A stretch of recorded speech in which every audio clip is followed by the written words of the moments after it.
I'm going to show you a trick that is life changing coming up.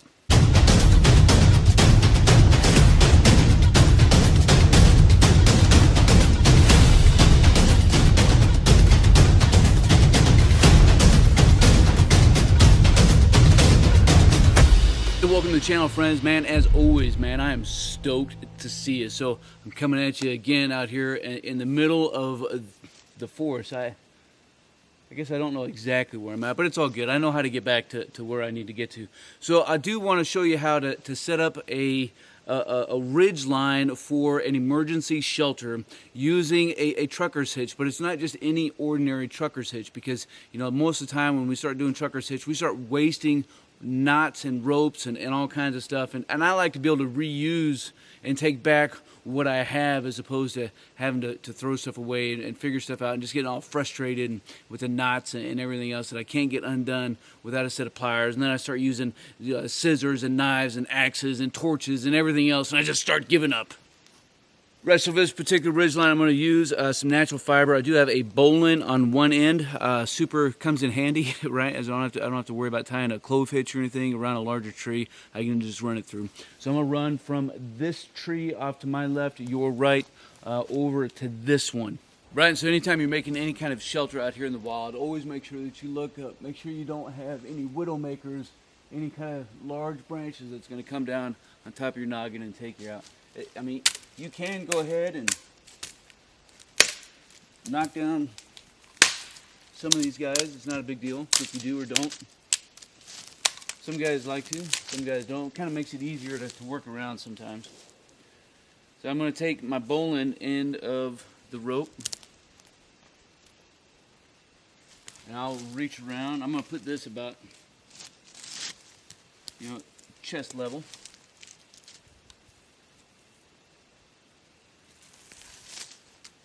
Feed this through. It's a good thing about having a bowline, you don't have to worry about it coming undone on you. And then of course it's super easy to get undone, right? Super easy to get undone. Now we'll go over to this other tree.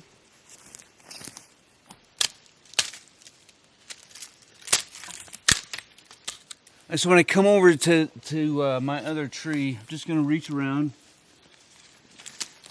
pull the majority of the slack around. Make sure it doesn't have to be perfect right now. You can always adjust. You don't want anything binding, so if you do have any dead branches or anything, make sure you get those from behind you. And then we'll come back over here. Now what you want to do is take a little bit of this slack back, and most of the time when we start tying trucker's hitches, we're going to take, right, we do this all the time, and this is why it's so frustrating. We take a loop and then we make a knot, and then we start cranking down, on this thing, and it makes these knots incredibly difficult to undo. And then that's when you start getting frustrated, you start cutting and making smaller ropes. But we don't want to do that. We want to keep using this for the future. All right, so I'm going to take my rope, I'm going to make a loop,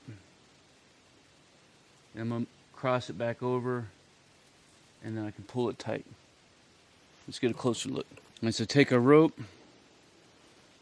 make a loop, make a loop and pinch it, take that and fold it back on the end that we're going to tie to, take that slack and pull it towards that tree. So one more time and we'll get this thing tied up. Take our rope, make a cross, and just lay it right over the top and pinch it. Take that whole thing and fold it back over towards the left, towards the tree that we're trying to tie to, and then take that rope right up through the hole and pull it back towards this rope. Now you can see I can pull on this all day long, and it's going to keep getting tight there. But if I pull this back, I can get this thing right undone.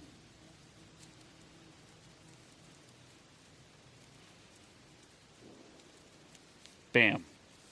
Right? Right.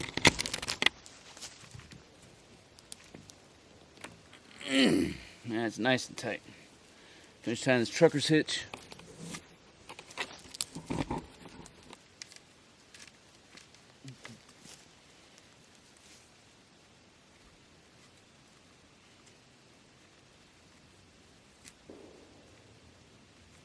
Bam, money in the bank. Now, one last trick I'm going to give you for this particular one, because we know if we pull on this, right, it's going to come right undone. So after you get it as tight as you want, and then you get it looped in,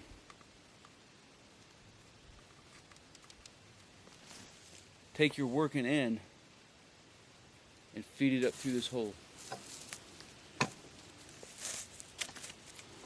Now it's never going to come undone accidentally. If somebody goes and pulls on this thing, it's not going to come undone at all. But there's no real tension on that bite, so you can easily feed it out back underneath and then get this thing undone. That's life-changing. And if that wasn't enough, man, I got one more for you.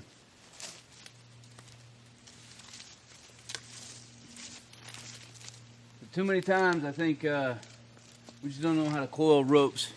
So when you do have your rope, just take it and do this, right? So take your, might make a loop like you normally would, and then take your next one and then just curl it back underneath itself like that. And the next one is a normal loop like you normally would, and then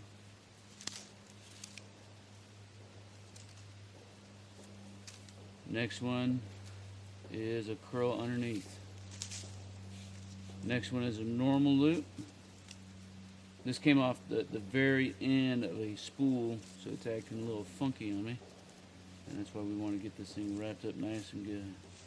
Normal, and then up underneath itself.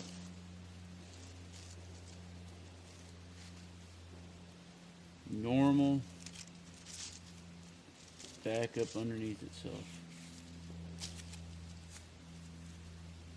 Normal, and then that's good. Now the reason that you want to do that is every time you go to unfurl your rope, she's going to go out dead straight every single time. All right. Hey, if you enjoyed the content, make sure you like it. If you want to subscribe to the channel and stay up to date on some future content so you can master your craft, make sure you do that as well. Any questions, comments, or concerns, leave them down in the comments below and we will keep this conversation rolling. And as always, until then, just stay stoked.